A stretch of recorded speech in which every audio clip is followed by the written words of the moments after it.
রাজধানীতে গণতন্ত্রের উত্তরণে অন্তর্বর্তীকালীন সরকার তথা রাজনৈতিক দলের ভূমিকা বিষয়ক গোলটেবিল বৈঠকে দেশের চলমান পরিস্থিতি ও অন্তর্বর্তীকালীন সরকারের নানা বিষয় উঠে আসে। সবার সামনে তুলে ধরতে পারে। দেশের বিরুদ্ধে এখনো গভীর ষড়যন্ত্র চলছে জানিয়ে বিভিন্ন রাজনৈতিক দলের নেতাকর্মীরা বলেন, রাজনৈতিক দলগুলোকে সাথে নিয়ে জাতীয় সরকার গঠন করতে হবে। 92,000 কোটি টাকা ব্যাংক থেকে লোপাট করে নিয়ে গেছে। তাহলে এই কালো টাকা উদ্ধারে এবং দুর্নীতিবাজদের গ্রেপ্তারে অভিযান পরিচালনা করা দরকার। সেই জন্য একটা সক্ষম দুর্নীতি দমন কমিশন দরকার। এই যে গুরুত্বপূর্ণ পয়েন্টগুলোতে এখন পর্যন্ত সরকারের কোনো অ্যাকশন আমরা দেখিনি।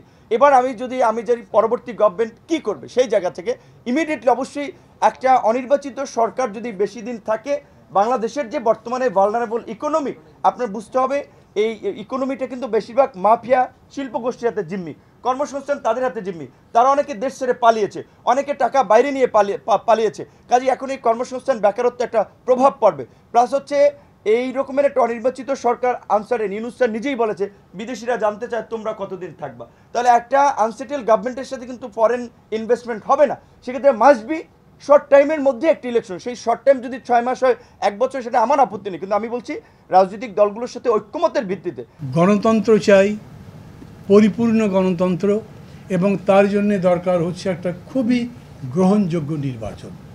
সেই নির্বাচনটা হতে পারেনি কি ইম্পেডিমেন্টসের কারণে, ওগুলো দূর করতে হবে।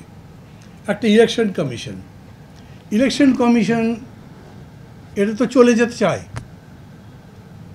প্রধান নির্বাচন কমিশনার থেকে শুরু করে সব কমিশনই মনে করেন তাদের থাকা উচিত না।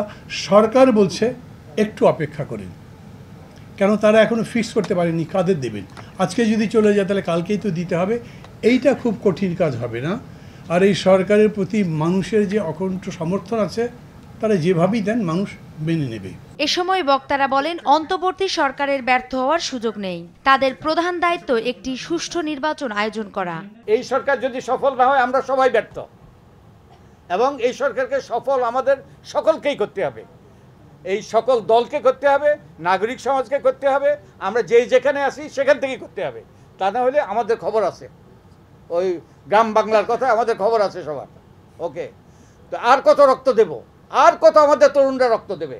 সংস্কার করে তারপরে নির্বাচন দিব না, নির্বাচন করে সংস্কার করব, আমি কিন্তু বিশ্বাস করি this are must go parallelly.